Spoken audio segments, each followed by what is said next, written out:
नमस्कार दोस्तों वीडियो शुरू करने से पहले महादेव के सच्चे भक्त कमेंट बॉक्स में ज़रूर लिखें हर हर महादेव। दोस्तों, इस तालाब में आज भी कैद है लाल नागिन।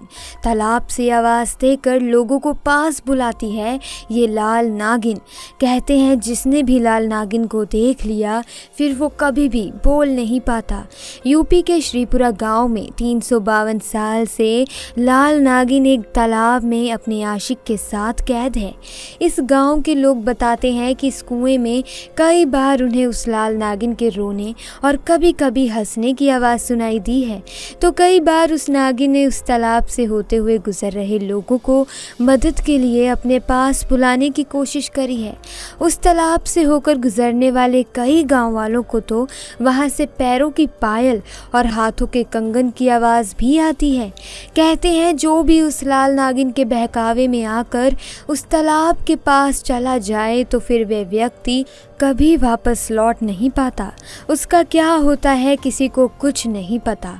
वहाँ से गुजरने वाले कई राहगीरों ने तो ये तक बताया है कि दोपहर सुनसान समय में उस तालाब में उन्हें कई बार एक सुंदर गहरे बालों वाली लाल रंग की साड़ी पहने हुए स्त्री दिखी है, परंतु उस स्त्री का चेहरा सही ढंग से आज तक कोई देख नहीं पाया और किसी की भी हिम्मत उस तालाब तक जाने की नहीं होती।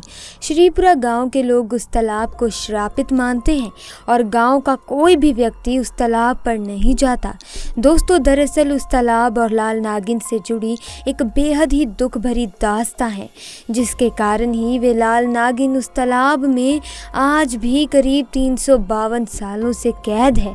इस गांव के बड़े बुजुर्ग बताते हैं कि ये बात करीब कई साल पहले की है।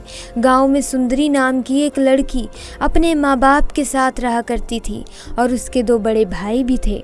सुंदरी अपने नाम के अनुसार ही रूपवती और बहुत ही ज़्यादा सुंदर थी, परंतु सुंदरी के दोनों बड़े भाई बहुत झगड़ालू किस्म के थे। गांव के कमज़ोर लोगों को डराना धमकाना उनका शौक था। सुंदरी के बड़े भाइयों के कारण ही कोई भी गांव का लड़का उसे छेड़ना तो दूर, उसके पास से गुजरने से भी डरता था। सुंदरी अक्सर अपनी सहेलियों के साथ बकरी चराने पास के जंगल जाया करती थी। उसी जंगल में एक दिव्य नाग वास करता था।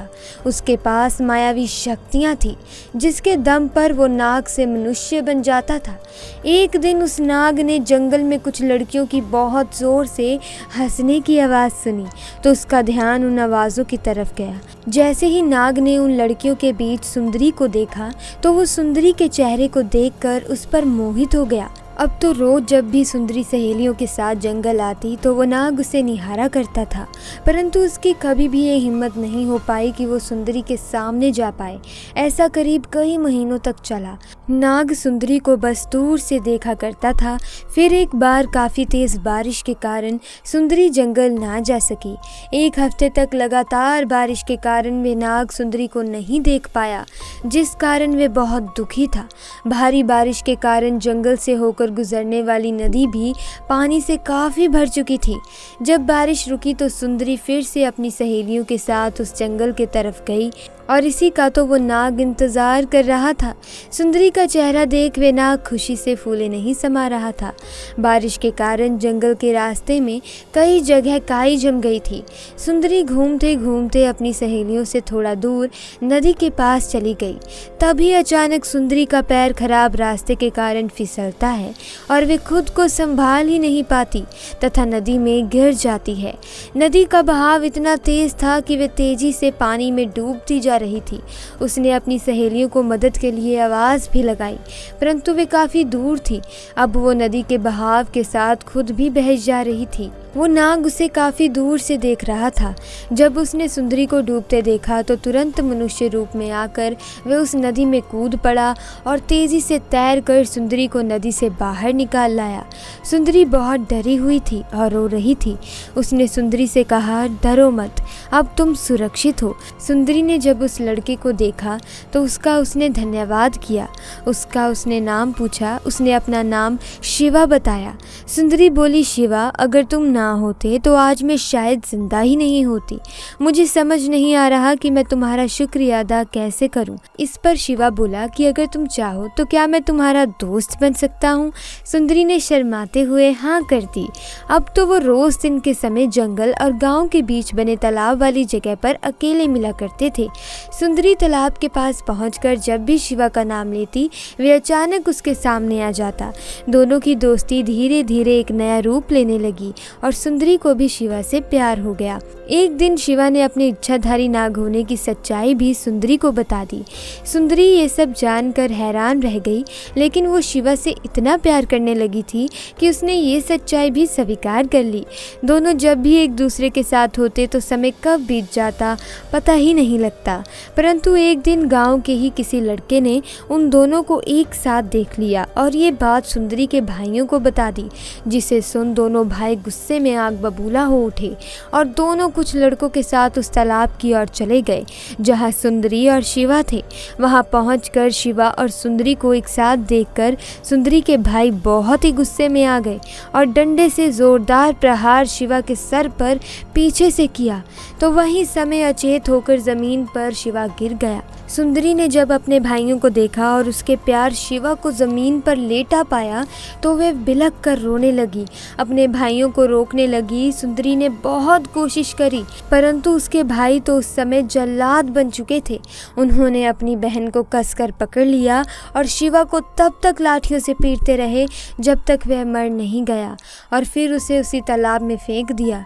सुंदरी को वो पकड़कर घर ले आए और कमरे के अंदर बंद कर दिया और करीब एक हफ्ते के अंदर ही उसकी शादी पास के ही धनवान परिवार के लड़के से करा दी गई। शादी वाले दिन सुंदरी को जबरदस्ती तैयार किया गया, उसे लाल जोड़े से सजाया गया, परंतु वह रो रही थी। तभी अचानक उसने देखा कि सभी शादी की तैयारी में जुटे हुए हैं और अचानक से लोगों का ध्यान सुंदरी से चला गया। वे इसी मौके का तो इंतजार कर रही थी।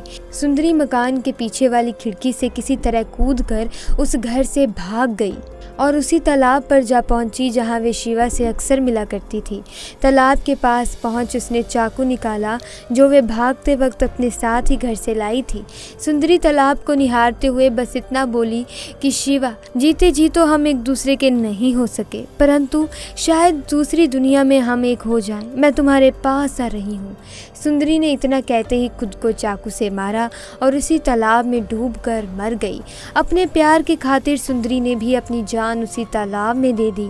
दोस्तों, कहते हैं कि वो लाल जोड़े में सजी सुंदरी लाल नागिन बन गई है और आज भी अपने आशिक नाग के साथ उसी तालाब में करीब 352 सालों से रह रही है। गांव वाले आज भी जब उस तालाब से गुजर रहे होते हैं तो सुंदरी और शिवा की आवाज़ें सुना करते हैं। तो दोस्तों, ये थी लाल नागिन की कहानी। दोस्तों, आपको कहानी कैसी लगी हमें कमेंट सेक्शन में ज़रूर बताना और साथ ही वीडियो को लाइक और चैनल को सब्सक्राइब भी कर देना ताकि आपको ऐसी वीडियोस की अपडेट मिलती रहे। आपका बहुत बहुत धन्यवाद।